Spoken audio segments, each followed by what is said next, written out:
Right now it's 5:45, and this week the Highland City Council passed an ordinance meant to attack a wide variety of federal government regulations imposed by the FDA, USDA, and EPA. A lot of acronyms there. And joins us this morning to talk about this is Tom Butler, the Highland Council member who proposed those ordinances. So on the surface, people say, well, what is going on here? So first off, just explain why you're attacking those or trying to get around those. Well, I think attack, it might be a strong word. What the issue is that in last year, in fact, early this year, the federal government passed the Food Safety Modernization Act, and it was supposed to exempt small farmers, small businesses from government licensure and regulations. However, over the past year, we've seen a lot of cases across the country where those exemptions have been ignored. Amish farmers being raided in Pennsylvania and other places for selling raw milk locally. Other places where you've seen a woman in Wisconsin who was threatened by the USDA for growing a lemon tree in her own home. Things like for having her own lemon tree. Yes, threatened with a $60,000 fine and arrest by the USDA. So I saw some of these things going on. And I thought, wow, this is really an overreach. And then I became aware of several cities in Maine and a few in Vermont who passed something called a food freedom ordinance, and kind of researched it a little bit and thought, you know, this makes sense. It doesn't attack, it doesn't push back per se. It just basically establishes that, you know, for all intents and purposes, that we have the right to eat what we want to eat and drink what we want to drink. And if we don't have those rights, as Ron Paul said back in May, what rights do we really have anymore? Now, had you seen any negative impact at all in your community? Did there seem to be a need for this, or you just kind of be a little preemptive? Exactly, being preemptive, because I mean, that's the exact response that we got from a couple of other city council members who said, hey, have there been any problems with this in Highland or in Utah in general? No, but what happens in California and on the East Coast eventually happens in Utah. Yeah, so you're proactive about this whole thing. Will that then allow you to continue to have and maybe in farmers markets and things like that without interruption? I mean, is that the whole type of thing, or even people who grow their own things and then sell them, as we see a lot of times on the side of the road? Yes, it avoids the, well, what it does is it gives some reassurance to people that they won't be SWAT teamed for growing a tomato or for giving strawberry preserves to a neighbor without proper federal labeling. It sounds really extreme. I know it sounds like, oh my gosh, this is really Orwellian. Do we really live here? But the reality is that if you look at the cases that are happening that don't make mainstream news, unfortunately, in many cases, it is happening. It is here, and we thought, well, we need to make a statement. We need to draw a line in the sand and say, enough's enough. If something is grown, produced, sold, consumed, given away within the geographical boundaries of Highland, which is a sovereign part of the state of Utah, certainly, yes. Theoretically, we shouldn't have federal government regulations saying you have to have this label or you have to have a permit for this chicken to give away a dozen eggs to your neighbor. So this is the done deal? It passed 3-2, and I want to give credit to my other colleagues, Catherine Schramm and Scott Smith, who supported this. It was passed on Tuesday night, 3-2, against the wishes of some people who thought, how dare you push back or poke a sleeping giant in the eye? How dare you bring on this kind of attention? Well, this was not done to make a political statement. No. This was not done to poke anybody in the eye. This was basically to say, enough's enough. We're going to make a stand. This is how we feel, and you know, do we have any rights left or don't we? Well, okay. Well, Tom's not leaving right here. We'll have some other questions and get more into this issue a little bit later on this morning, but thank you for clarifying that, because it certainly makes sense. All right. Thank you. Thank you very much. Okay, it is now 5:49. All right, well, this week the Highland City Council passed an ordinance meant to attack a wide variety of federal government regulations imposed by the FDA, USDA, and the EPA. And joining us this morning to talk about that is Tom Butler, the Highland Council member who proposed that ordinance. The FDA, the USDA, and the EPA. You're a tough guy, aren't you? You're going to take these guys on. What brought this all about? Well, in a nutshell, as was mentioned before, early this year, the federal government passed the Food Safety Modernization Act.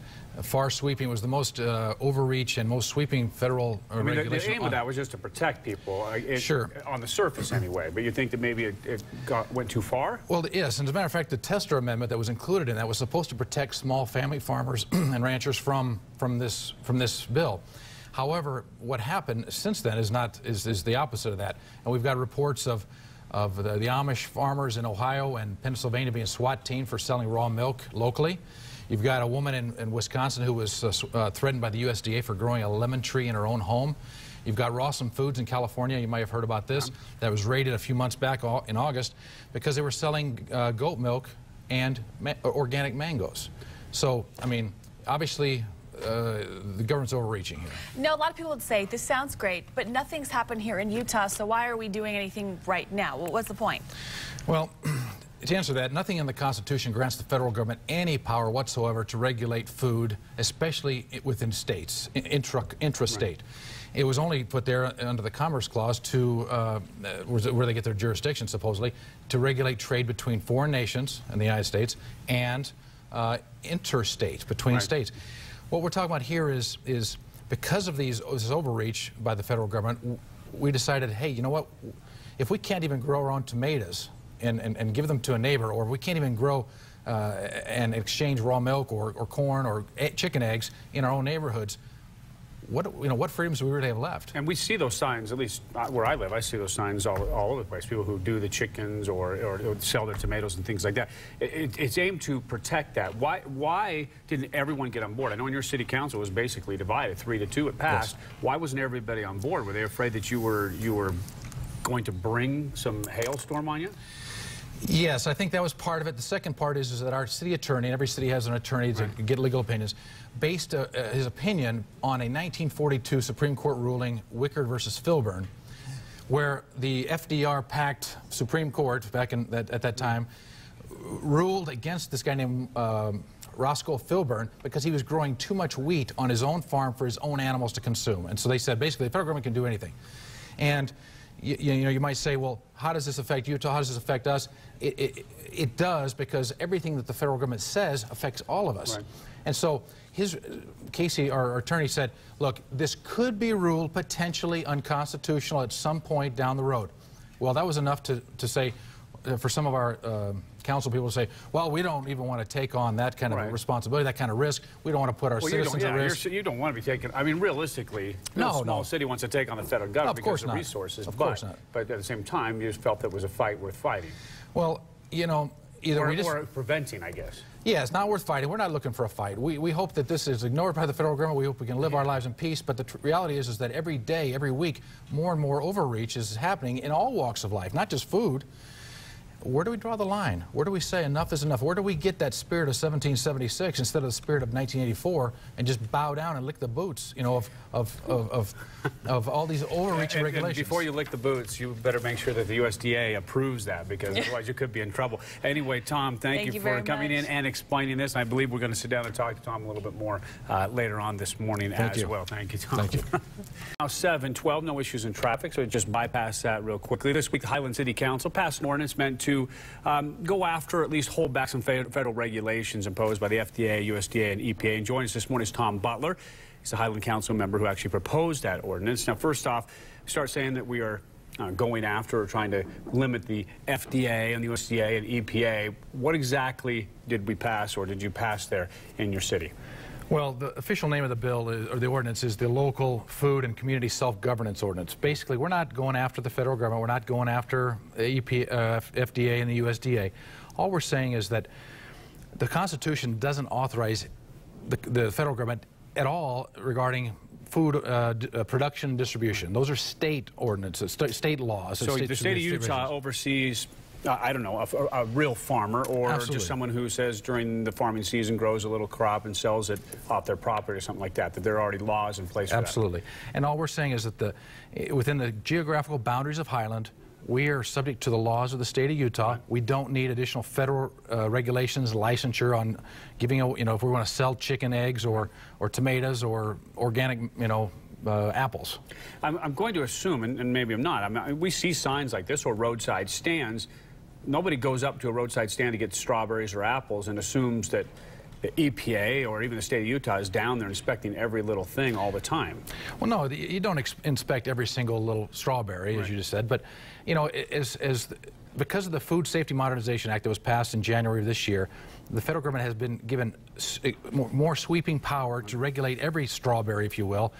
It's not supposed to be that way, and as Franklin said, you know, if you give up freedom and liberty for security, or in this case safety, you deserve neither. Well, obviously, not even the federal government can stay on top of things because we have like E. coli and salmonella outbreaks from some of these places that apparently are inspected all the time. You're not trying to propose something where the city of Highland can start producing mass quantities of wheat and selling it all over the country and trying to bypass some rule. No. This is, as we're authorized to only deal with issues within the geographical boundaries of our little town, which is, a couple miles by a couple miles wide. The only thing that we are saying is that anything produced, consumed, sold, purchased within the geographical boundaries of Highland is under the jurisdiction of the state, and the federal government should have no authorization there to mandate anything regarding our food. And just so people know, your city council, is it 5 members? Yes. And 5 members, how'd that vote go down? It went 3 to 2 so in favor of the ordinance. It's in favor of the ordinance. So it's still a tough thing, and obviously some people feel differently about it, but sure, it is passed. Tom, thank you for coming in and sharing that information about that new ordinance that you have. Appreciate it. Thank you. Moving on this morning, real quickly at 7:15, Georgia man. Welcome back, everybody. The time now is 8:15, and this week the Highland City Council passed an ordinance meant to attack a wide variety of federal government regulations imposed by the FDA, USDA, and EPA. And so joining us this morning is Tom Butler. He's actually that council member who proposes city ordinance. So let's just kind of take a step back here and talk about what you propose that actually passed this week. Well, what it was is the local food and community self-governance ordinance. Essentially states that the people within the city geographic boundaries of Highland, a little town in Utah County, have the right to grow, produce, consume, give away, purchase, sell products without federal regulation or licensure. So people can make jam, they can sell that, they can grow stuff for the farmer's market, and there will be no issues that they will face. Right.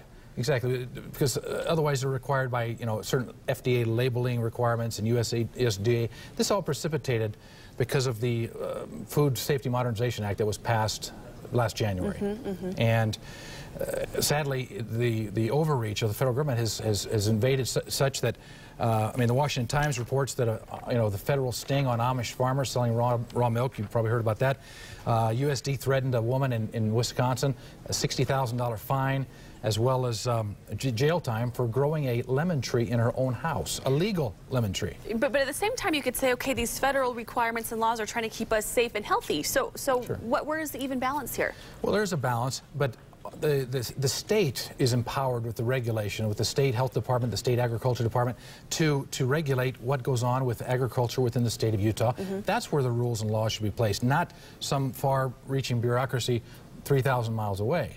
So that's all we're saying is we want to be left alone. The safety is important, yes, but we don't need federal regulations to tell us that we can give away eggs or sell some cheese or strawberry preserves. So you're trying to protect the small business people, really?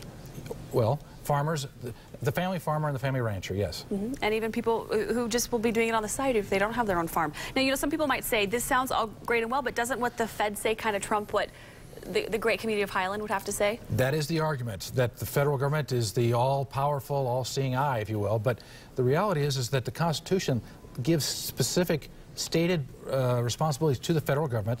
All other duties, responsibilities, and rights belong with the state and with the people. So in a way, are you trying to make a statement besides just what's happening here? I was accused by a reporter on Tuesday night that I was just making a political statement. But that could be nothing farther from the truth. I don't care about making a statement. This is not to grandize, it's not to, grandstand. I'm trying to fight. I took an oath as a city council member to protect and defend the Constitution of Utah and of the United States against all enemies, foreign and domestic. That means I need to work to fight to protect the rights of the citizens of Highland, and that's what this is about.